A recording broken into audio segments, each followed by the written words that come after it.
never say anything that you may not mean in the morning and you may not mean in a week from now. My initial instinct is I want to control the situation and make you resolve it here because this is the best place for it to be resolved. And it's not the best place for it to be resolved. I'm forcing her to communicate on my terms. So what are you saying here? Do you like your woman? Many men have used this one and said, "Oh, what, you're not gonna give it me tonight? Don't you know the angels will curse you until the morning?" Sometimes I don't recognize myself. Yeah, I don't feel like it's me talking. I feel like I'm saying the thing that I should be saying, but not saying the thing that is me. If I have to ask you to tell me that I'm doing okay, then you're only telling me that I'm doing okay because I asked you to tell me that I'm doing okay, and I just want you to tell me that I'm doing okay without me having to ask you that I'm doing okay, so I know that I'm doing okay. Is that too much to ask? Assalamu alaikum guys, what's going on? My name is Sufyan and welcome back to the channel. We are without Amara again. I've got my other two girls with me. My mum actually made these dolls. This is Layla. It's my mum's first attempt at a doll, and this is Coco. She's got a little bag that says Coco on it. Look at that. And I nearly ripped her head off. Coco. Amaya will be happy that her dolls are keeping me company while her and her mum are away. In today's video, I am going to be speaking about things that men are scared to admit. I'm so terrified. So these are the things that men will only admit on Reddit at 3 a.m. or in Ramadan, you know, after Tarawih when you're with the boys and you're thinking that was rough, man. You have this little heart to heart just before Suhoor kicks in. Then rough times. So what I've done is I've compiled a few sayings, opinions from men to do with relationships, to do with gender, I guess dynamics in society and yada yada yada. And I'm going to share them with you. And I'm going to comment on them. As a man, today's video, we won't be critically analysing, dissecting women and their beauty standards. I'll be talking about men because that is a realm which I navigate quite effectively, wouldn't you say? You'll notice I'm dressing a bit smarter these days. I feel like I'm at the age where I can. Yeah, I've been on this earth a long time and I can dress how the heck I want, and I feel quite formal and kind of certified these days. And I think you guys deserve to see this side of me as well. I might even start pronouncing my T's like I do at work. So the video is actually going to be broken into two sections. The first one, we're going to talk about things that men are too scared to admit. We've taken these from TikTok, from Reddit, from a whole bunch of sources. And the second part of the video, we will be speaking about green flags in men from women's perspectives. And I'm just gonna kind of be a bit honest and open here. Do I do these things? Do I agree with these things? Are these things even real? I mean, Amara tells me a lot of things, but you, the women out there, are these like green flags for you, or is it a bit like, ugh, that's an ick? We'll get into that. I'll give you my opinion. You know the role. Let's get the video going. Am I slightly off center here? I feel like normally, like, when I do solos, I should be lined up with the flowers. Is my head in front of the flower? Okay, number one. I don't always want to be the provider. It's pressure, not power. I think as a man in general, or Muslims in particular, it's not going to be Muslims in particular, you know, well, it could be Muslims in particular because this world right now is just tipping everything on its head. I guess we act like providing is a privilege, but there is a lot of pressure with it. It's a pressure that stops a lot of men wanting to get married. I know a lot of guys that say, listen, there's no way I'm even going to entertain the thought of getting married and having kids until I have 100k savings. It's pretty hard to come by 100k stacked in the bank these days. You're going to see a lot of guys getting married in later life. What, 50s getting with the 18-year-olds that they had the sites. Anyway, there is a lot of pressure. There is a lot of pressure. And I myself didn't really want to get married. Just prior to me getting married tomorrow, I actually said, I said to myself, within myself, which shows I have no control over myself, I'm not going to entertain anything like this. I'm just going to focus on me, money. I really need to get this together. I work a lot and I do take a lot of pride in providing. So I understand men saying, look, it's a lot of pressure, and it is pressure. I think it's the pressure of being a man. I think in today's society, as I did with Amara earlier on, you may have to split things, but I don't know, there's something I really enjoy about working myself ragged and carrying my family on my back. There's something I really, really enjoy about that. So I do understand the where's from the man, call a ambulance. It is a bit of a privilege. I think it is a bit of a privilege. And it doesn't mean that I have power. It doesn't come with power, but it is a privilege. It's an honor to carry the financial burdens.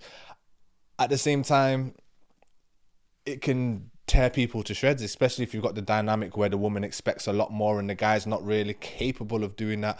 I guess there has to be some kind of real conversation and somebody helping those two individuals navigate through what I guess realistic expectations are within a relationship. But me personally, I kind of like the pressure. Sometimes I choose peace instead of intimacy. So what you saying here? Sometimes he chooses peace instead of intimacy. I guess you think that the sexual load is. Do you like your woman? Whoa. Okay. Do you know what? Do you like women get touched out with this this breastfeeding thing? I better skate off women. I'm gonna talk my mind. Listen, I'm the kind of person that's gonna speak my mind. I don't really care if people get a bit sensitive and upset about things. This is real conversations. We can't hide away from real conversations. Anyway, yeah, women get a bit touched out with the breast thing, which something I don't really relate to. I don't really think men get touched out per se. I think men, someone saying that I just choose peace instead of intimacy. I think firstly there's something wrong with the attraction there. Secondly, not just today's world, but let's just speak about today's world because that's where we are. I find that a lot of men are not only in relationships that they don't really want to be in, and we can go into that. It's not fair on the man or the woman. I don't know if it links into the first one where there's a lot of financial pressure. There's a lot of a lot of expectation on men to be able to provide and be there emotionally and do A, B, C, D, E, F, G. There's this stereotype of the nagging woman and the tired man, which I'm not saying that I agree with it entirely. The only time I can imagine not wanting physical intimacy, me myself, is if I physically don't find my wife attractive, or if she's like got on my nerves to the level that I just don't want to partake in intimacy. And this is something that I always speak about, where women are really grossed out and icked out and fully turned off by men being men, yeah, being a bit sexualized and being a bit testosterone. Men will be disgusted in women for emotional flare-outs, the way that they speak to you, the way that they I don't like we're using the word nag, but can nag you. And I think men act in accordance with their testosterone. And I've said this a million times, the expectation of the man, Allah's expectation of men, is to act against their nature. Our nature is to be sexual and aggressive, and you use that where you need to use it, but in general you act against it. That's your nature. Act against it. That's where the blessing is. Women, your nature is to be nurturing and sensitive and emotional. When I say emotional, I don't mean crazy. Allah wants you to act against that, in the sense where it doesn't mean that you just say what comes to your mind. And if you're feeling menstrual cycle, stressing, you just let it out. You guys have to control that too. In the same way that we turn you off when you guys do the same way that we turn you off when we behave or speak in certain ways, you guys turn us off too. And I think the only thing that will turn a man off is if he's not physically attracted, or the way that she speaks. You can be the hottest girl in the world, the most beautiful woman in the world. One conversation, I don't want to touch you, and I just feel like disgusted by you. But alhamdulillah, I'm not in that situation. But I guess if someone's saying that they choose peace instead of intimacy and sex, that is the whole dynamic behind it. Yeah, okay. I want emotional reassurance, but I don't know how to ask for it. Ooh. You know what I'll say? I'll say a lot of men don't have the language.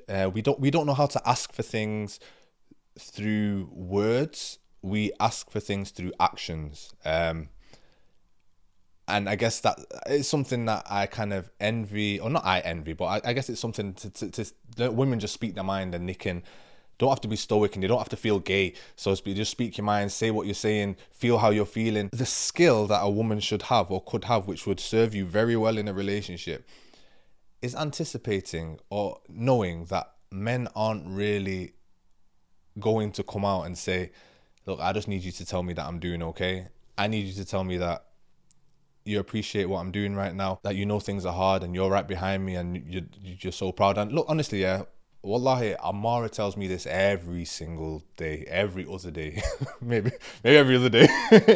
But she always tells me she appreciates the work that I'm putting in, how much I do for the family, alhamdulillah. And look, I've never asked her to say that to me, but I know she appreciates, and even if she doesn't, she tells me and blags me that she does, but she constantly reassures me. She's not always able to come and say you've had a hard day and give me a rub, but there've been some days, for instance, where I've worked like 4 days. I'm talking 24-hour day. I've done a week and 2 days, and we're going on holiday, and on 4 days, like just days and days and days straight. And I've come back, and I remember coming in to the house at like 2 o'clock in the morning, after some very, very, very exhausting days. And when I walked into the house, Amara put the kids to bed. She woke up for me. She came in the room. There was food cooked for me. She rubbed my shoulders. She said, I'm really proud of you. Look, I really appreciate you doing everything that you're doing. She texts me all the time. So we don't really know how to ask for it. And we feel a bit effeminate asking for it. It emasculates us to say, look, can you just tell me I'm doing okay? And if I have to ask you to tell me that I'm doing okay, then you're only telling me that I'm doing okay because I asked you to tell me that I'm doing okay. And I just want you to tell me that I'm doing okay without me having to ask you that I'm doing okay. So I know that I'm doing okay. Is that too much to ask? Is that too much to ask without asking? Because I don't really want to ask it because that's scary. When she needs space, I feel rejected, but I act like I'm fine. Yeah, do you know? I guess this is probably something that I struggle with. I do navigate through the situation. I think that what we do as men is, if she needs a break and she needs to go to her family or to her friends or wherever that is, we instantly feel abandoned, rejected. We might not speak on it and be like, oh, it's okay, fine. But I think men kind of like things to be sorted now. So, and women have their own process. And look, is one better than the other? I don't know. Do women have to go through, like, there's this thing where if in confrontation, basically, let's say me and Amara having an argument, something will come up and she's already built this up in her head where she has to be really, really annoyed, yeah? And then I say something to her and I'm like, okay, I've squashed it straight away. But she's already built it up in her head that she's going to say A, B, C, D, E, F, G, yeah, and she has to let this thing out. So I've kind of squashed it and said, look, I was wrong in this, or this did happen and blah, blah, blah. Let's just kill this now. But all of this build-up, it's not necessarily specific to Amara, to be fair. All of this build-up of things that she was feeling, she still kind of has to go through the process and do the 3-day thing until like, oh, well, I am still angry and I'm still going to say what I was going to say, even though you've kind of made it, apologized or made it seem like it doesn't really matter anymore. I'm still going to go through the process of day 1, day 2, day 3, and we'll make up in 3 days from now because I've already hyped myself up to do that. I think that's a real thing in men and women. We want things to be sorted now. And when women have to leave the house, have to go and take some space, have a different kind of process to conflict resolution than you do, it can feel like rejection. It can feel like abandonment. And I've found that very difficult. Amara doesn't leave the house. I mean, sometimes she's had to go to her mum's, but it's not been like, I'm angry, I'm going to my mum's. Maybe like in the first year. My initial instinct is I want to control the situation and make you resolve it here because this is the best place for it to be resolved. And it's not the best place for it to be resolved. I'm forcing her to kind of go through emotions and communicate on my terms, and maybe her terms, although I would say that my terms are better, maybe her terms are where she's located right now. Yeah, that is a tricky one. Men feeling abandoned, my mummy issues. That's one of my issues from young, man. I don't like, I love you, I don't love you. I love you, I don't love you. Oh no, please don't leave me. My mum never said that, by the way. Or did she? I love you, mommy. No, you didn't. Sometimes I envy women. They get community, softness, and support. We just get pressure and podcasts. Yeah. I kind of mentioned that a little earlier. I do envy that side of women. I think men. I think we are very emotionally capable, but we don't speak about emotions as much as we should. Yeah, we don't validate emotions as much as we could. I guess one of the things, or one of the, I attract certain type of people, men, I'm not talking in a sus kind of way. I'm really good at validating people's emotions, telling them, okay, this is where you came from, this is what's actually going on right now. And I don't think it's like an effeminate kind of thing to speak about emotions. I think it's an effeminate kind of thing to not, okay, you want to speak about it, talk about it, cool, now crack on. To live in that emotion, which is what is more of a female thing, where we'll go and we'll cry and we'll stay like this and that. I think men talk about it and move on, yeah, because you live now, basically. You've got no time to wallow in self-pity and wallow in emotions, because we're not emotional creatures, although we do have emotions. So it's a bit of a rough one. I do envy that about women. You just gotta cry and cuddle and kiss and everything's okay. And But I feel like a lot of your emotions don't really get resolved, you know? Like if I think about the females around me, the issues that existed in those females, like the things that they did or didn't talk about 5 years ago, 3 years ago, those are still the issues now. Like, you never solve the problems. And I feel like you guys are so tippy-toey, not the right time. I'll just wait for it to get over it. And we talk about things, and I guess the thing about our genders is when you bring it down to the bare minimum, if a guy disrespects me, I've got an issue with a guy, I'm going to talk about it. And if we don't agree on it, we'll fight. And then once we fight, that's it. We shake our hands and we go our separate ways. And I don't think women have that. Women, you don't have that let's fight and get it out of the way kind of thing and squash it and it's done today. So yeah, I know women with the same problems that they had 5 years ago in their circles, because nobody ever really spoke about it. It's just been just talk about the beef, get it out of the way, squash it, move on, man. And this is the last one from this section. Okay, I feel like I'm constantly being compared to a fictional real man. Okay, her dad, some Instagram husband, a fictional character raised on trauma and aesthetics. There's no room for regular men to just exist. Oh, you know what this is? This is the Twilight thing, isn't it? Yeah. Being compared to somebody's dad is amazing, because inshallah I will be the best dad and the best example of a man for my daughter. And I pray that like her brother is an amazing example of a man, and my sister always says how she wants to marry men like her brothers, because she thinks that me and my brothers have the best conduct. So there is a bar there. We're not fictional people, we're real people. The problem is that these fictional characters, these Edwards and what's the wolf guy called? All of them guys, yeah. It's 50 Shades of Gay. Those kind of guys, they're not real.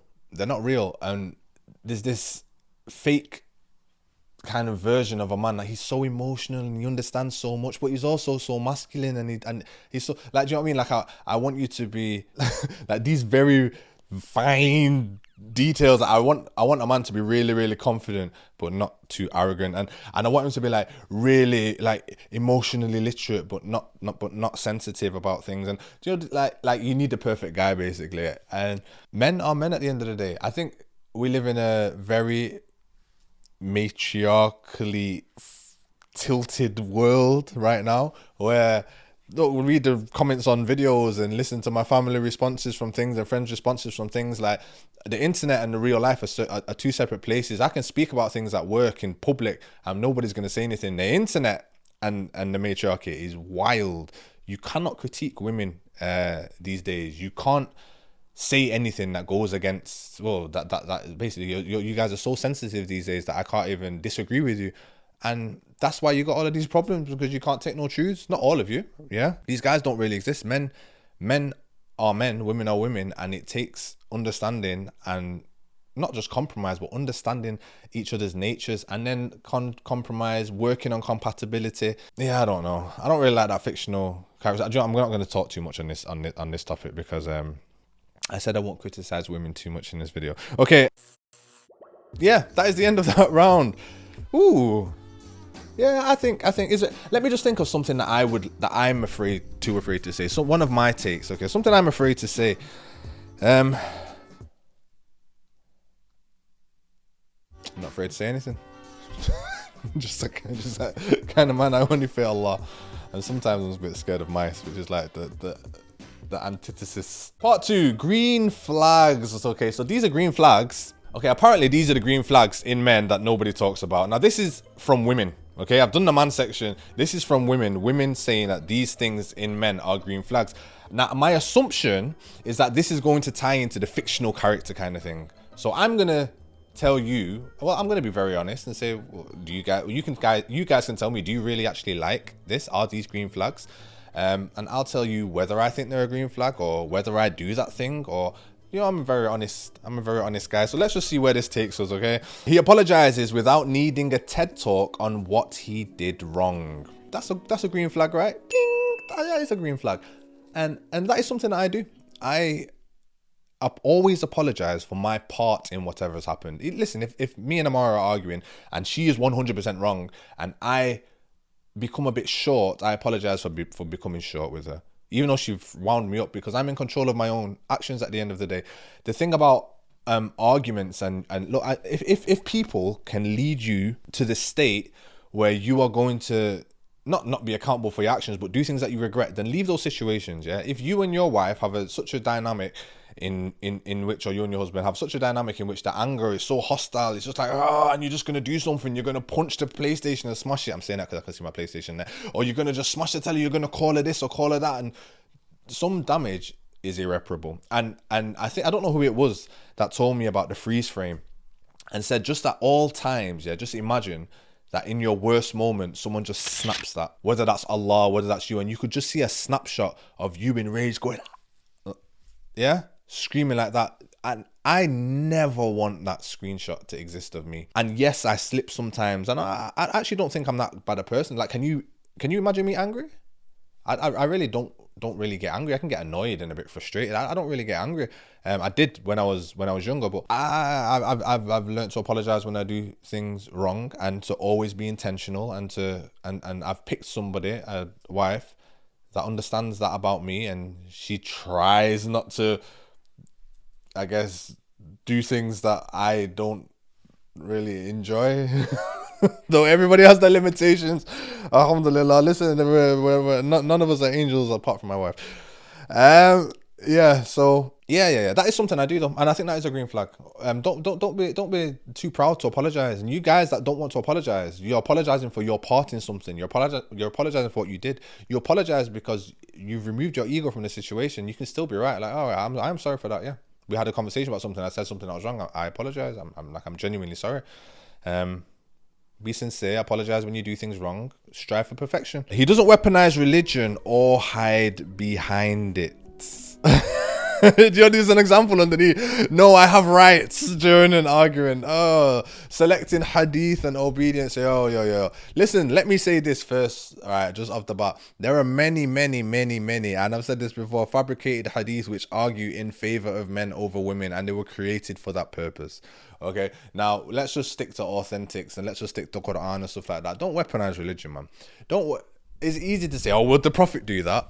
Well, would the Prophet do that? Oh, Aisha radiallahu, and you don't have the conduct of the best of women, and it's easy to say those things, but at the end of the day, we're not prophets. Yeah, we might strive to do certain things. We are human beings. We are sinners, but we shouldn't weaponize religion to work in our favor. Is this mic swinging, annoying you guys? Are you just seeing it bounce the whole video? It's gonna bounce. Look, today's the bouncy podcast video. Okay, you shouldn't weaponize religion. Is it a green flag? He doesn't say, oh, Allah's gonna think about what the angels think. It's good. I think it's good to remind people of Islam, because that's why we're here at the end of the day, aren't we? To attain Jannah. I remember you're that hadith about the angels will curse you until the morning if your wife doesn't offer you. That is a techie one. Many men have used this one and said, oh, what, you're not gonna give it me tonight? Don't you know the angels will curse you until the morning? It's not authentic, by the way. Don't you know the angels will curse you until the morning? How do you want to be that young? The curse of Allah is upon you because I want this right now and you didn't give it me right. Oh, well, behave yourself. Yeah, don't weaponize it, but remind and act in accordance with it yourself. You know, have a bar here. If you're acting in accordance, and that is the kind of the language of your household, that we're trying to be as halal as possible. But what you're doing, the mad shisha, haram, flipping, who knows what else. You're kind of scrolling, and your wife says some random off-key thing. And you're like, oh, astaghfirullah, the hadith of the Prophet said that. Come on, man, you're worthless. He encourages your friendships, even the ones he doesn't vibe with. It's a green flag. You know what? Is that a green flag? I do this, yeah, but at the same time, you know, my wife's friendships are my wife's friendships. There are some friendships or some situations that I'm very, very analytical. Like there is, unfortunately, I'm kind of, it's the gift and the curse. I can't help but, and I'm very good at it as well. Like, I know when something's wrong with somebody within a millisecond of them walking into a room. I know when someone has an ulterior motive, and I can feel it, I can sense it. I know that it's like I speak that language, like I'm fluent in whatever that is. I'm fully fluent in it. I'm talking Shakespearean, Quranic, Arabic versions of that. Yeah, I'm never wrong. Alhamdulillah. In that sense, I'm almost always right. I can see through things, and if my wife's friend, something seems a bit sketchy and off, but the relationship seems to be healthy to me, it's her friendship. I always encourage my wife to have friends. Take your good friendships. Unless those are, but if that's a weird friend and a bookie friend, it's my responsibility of my wife to tell her, listen, this is a unhealthy kind of thing, So I don't know if like encouraging a bad friend, and you're encouraging your wife to spend time with somebody that's not good for her, and you really know that's not good for her, but she's kind of got some kind of attachment. I don't know. I would even say that we have sense of loyalty to families, and we have rights. Our families have rights of us. But if those people are harming you, stay away from them, man. Stay away from them, and give them their rights in certain ways. But putting yourself around them all the time, I don't know. Yeah, but I'm not a guy that keeps too many friends anyway. So red flag. Where's my flag? They're out of reach. If I reach that far, I'll rip my shirt. He never threatens to leave during an argument, even when he's mad. Okay, yeah, that's safety, man. That's safety. Why should you threaten to leave? So basically, if you're threatening to leave during an argument, what you need to understand in relationships, yeah, is when you are mad, you are going to, especially early in marriages, yeah, you're going to feel like, oh, why am I even here? Why am I, and I'm just stuck in the room with this person who's just going on and on and on, and I can't get out. Oh, I'll just leave. I'll just go back to what it was better before. Do not say the things. Just remember the snapshot thing that I'm saying, yeah. These phrases, these pictures will play on repeat again and again and again and again and again. Be intentional enough to never say anything that you may not mean in the morning and you may not mean in a week from now. Don't hurt people, don't harm people, It's better to hold your tongue. Always better to hold your tongue. What did I tell you? The tongue has 4 cages. Your teeth, your lip. There are 4 cages, and you need to open them very carefully. And the 4 cages, there's a very deadly weapon behind them. That's why the 4 cages are there. So when you're opening those 4 cages, be very, very careful. Don't threaten to leave. I think that if you're threatening to leave, your marriage is weird. You know what I mean? You threaten to leave me, and be like, all right, see you later. you can say that once, twice, third time you're out the door, bro. I'm dropping my talaqs on you, bro. Talaq. Out of here. Okay, he grows without needing to be broken first. Ooh.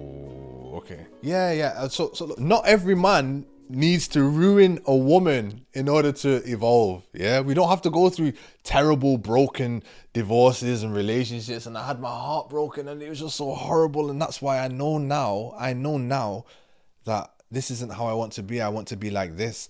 Look, if you do go through that, then inshallah, I'm not saying with the woman, inshallah you go through your broken phase before you actually get into relationships. Like, that's a past kind of thing, innit? We're all going to experience I guess the butterfly effect moment, a point where we're going down a certain path and then we choose. And I'm telling you, I understand trauma plays a part. I understand upbringing and pasts and parents all play a part. There is a time in your life, regardless of what's happened, where you have to choose, right? You have to choose to be a certain way. And it's very easy for people to say, oh no, but you don't understand. I do understand trauma. I've studied many things to a very high level, yeah. You have to choose at some point. At some point, you decide who you want to be. You decide, if you've got anger problems, that you don't want to be angry anymore, and you stop being angry. You stop responding in that way.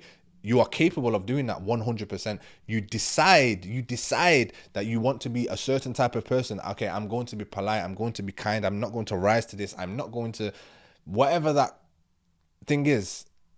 It's a muscle. Like, you go to the gym. I'm not the biggest guy in the world, but one day I was slim. The thing about it is, yeah, when you go to the gym once, imagine you have the biggest workout, smashing weights, you do cardio, and then you look in the mirror the next day. Are you shredded? Many times you probably look worse after the workout than you did before, because you're just like, oh, I'm all wasted out. But over 6 months, over a year, you choosing to do the gym every single day, it pays off. Your shirts will start to fit you like this, inshallah. But it pays off, and it's the same thing. You choose and decide how you want to be. You decide not to rise to anger, and eventually you are not an angry person anymore. Yeah, you are in control of your emotions. Take control of your emotions, man. He never confuses being loud with being right. He can lose the argument but keep the relationship. Yeah, that's true. I'm a loud guy though, man. I don't confuse being loud with being right. No, it's not the loudest man wins, but I'm a loud guy. I'm a loud speaker. Even like on videos. Do you know what? Let me just be honest. here, there's something, and I'd like to do a video on it. There's something where I want to do some kind of self-exploration thing. I hate being on. Do you know, like the thing I envy? Are you enjoying the dolls here, by the way? The thing I not envy, but I love about my wife so much is that she is 100% real. Yeah, she is so just uninhibited and her authentic self at all times. And I don't think that I'm actually able to be my authentic self because of my role and a lot of things that I do, but I want it so bad. And I really want to strip away my ego and do things and be more confident and be more uninhibited and just be the guy that the little kid in me wanted to be. And it's something I'd like to strip down over time, you know, and kind of bear it all and just speak real. And sometimes I listen to myself and I'm like, that's not me talking. That's not me talking. You're too on. Am I performing? And I want to be more real. But maybe I have to go and do some like what's it called, sensory deprivation kind of stuff. Put myself in the desert. I'll do it, man. I'll do it. Anything just to get back in touch with myself, because even when I'm speaking on videos and alhamdulillah, I enjoy making videos. I enjoy doing the content. Sometimes I don't recognize myself. Yeah, like the person talking, I agree with some of the things that he's saying. Sometimes he speaks really, really well. Sorry for speaking about myself in the third person, but I don't recognize him. And when I'm speaking, I don't feel like it's me talking. I feel like I'm saying the thing that I should be saying, but not saying the thing that is me. So yeah, what was that point? What was that point again? Was that a bit muddled? Do you understand what I'm saying? He confuses being loud with being right. It's got nothing to do with the answer. Yeah, I'm Jamaican, man. I'm loud. It is what it is. Okay, that is the video. Alhamdulillah. Were some of those green flags? Were some of them red flags? Am I a red flag? Don't tell me if I'm a red flag or not. I don't care whether you think I'm a red flag, because my wife thinks I'm a green flag and she's very, very happy, which means I must be green, right? One of the kids that I work with said he does Reiki, and he says, oh, you've got a very indigo aura, blue aura. I think that's a good thing, right? Although I don't believe in any of that. Let us know what you think of the video. Is there anything that you agree with? Is there anything that you disagree with? What is your green flag in men? Men in the video, what is the one thing that you are so scared to say, that you only say it really, really quietly in your head at night time in the mirror, crying? You can share it here in the video under an anonymous name, and I'll read it out in the next video, but I won't out your name, and I'll even delete the comment afterwards if you want. Yeah, let me know if you enjoyed the video. This was me by myself with Layla, with Coco. We'll be back in a few days, inshallah. Give me some love. I try to keep the channel going. I'm not missing any weeks. We're here for the long run. Alhamdulillah. Assalamu alaikum wa rahmatullah.